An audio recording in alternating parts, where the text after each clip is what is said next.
All right, everybody, welcome back for another deep dive. Today we're going to be looking at something pretty interesting. We got a question from a listener, and they sent us this really fascinating paper. From Indonesia. Yeah. Called Yep. Jarang Dilintasi Badai. Which translates to Indonesia rarely crossed by storms. Huh, interesting. Yeah, so this is about hurricanes, or the lack thereof, in Indonesia. Yeah. When we think about where hurricanes form, Right. we need certain ingredients. Yeah. We need warm ocean water. Warm ocean water, that's at least 80 degrees Fahrenheit or 27 Celsius. Exactly. To a certain depth. Right. And Indonesia being... This giant archipelago right on the equator has that in spades. You would think. Tons of warm ocean water. You would think they would be. So why don't they get hurricanes? Yeah, that's the mystery, isn't it? Yeah. So let's dig into that. Let's dig into it. So one of the key things to understand here is this phenomenon called the Coriolis Effect. Okay, the Coriolis Effect. The Coriolis Effect. Have you ever heard of that? I have heard of it.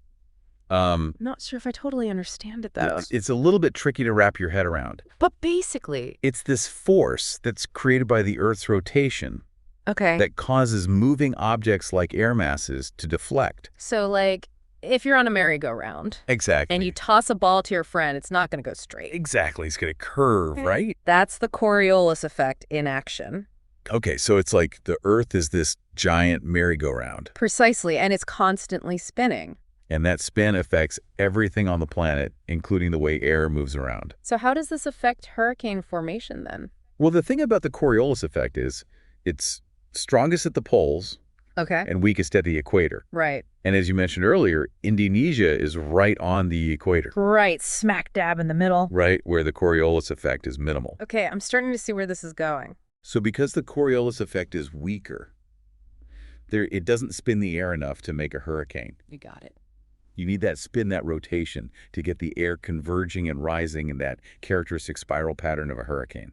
So even though Indonesia has all that warm ocean water, which is like the fuel for a hurricane. Right, the fuel is there. The Coriolis effect isn't strong enough to get the air spinning in the right way. Exactly. It's like having a car with a full tank of gas but no steering wheel. Huh, you can't go anywhere. You're not going to get very far. So Indonesia is kind of protected from hurricanes? In a way, yes. Their location and the weak Coriolis effect act like a shield. That's amazing.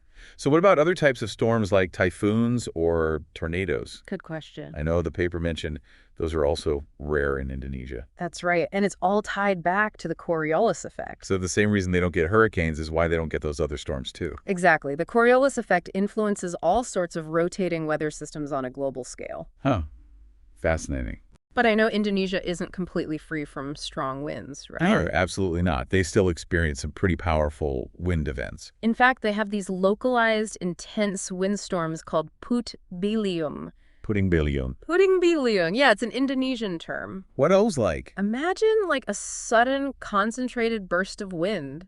Almost like nature suddenly flaring a giant localized fan to high speed? Whoa, okay, so not like a tornado or anything? Not quite. They're different from tornadoes in how they form. Tornadoes are usually associated with supercell thunderstorms. Right. While puting bilium are more linked to localized weather disturbances. So more like really powerful gusts of wind. Exactly, but don't underestimate them. They can still cause significant damage. And is there any connection between these puting bilium and climate change?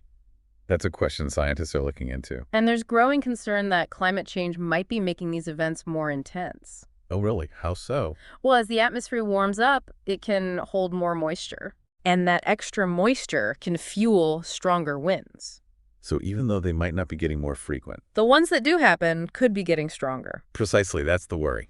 Huh, so climate change is still something to be concerned about in Indonesia. Absolutely. Even without hurricanes. Even without those classic hurricanes, climate change can still have a big impact. Well, this has been a really fascinating look at Indonesia's unique weather pattern. It really is a fascinating case study. Big thanks to our listener for sending in that paper and sparking this whole conversation. Yes, thank you for the question. And before we go, I want to leave you all with something to think about. Okay. We know Indonesia is relatively safe from big rotating storms like hurricanes because of that weak Coriolis effect near the equator. Right. But what if, hypothetically, the Coriolis effect were to change somehow? That's an interesting thought. Could Indonesia then become vulnerable to hurricanes, typhoons, or even tornadoes? No, that's something to ponder. Yeah, it Yeah. really makes you think about how interconnected everything is on our planet. It certainly does. All right, everybody, until next time. Happy deep diving. Oh.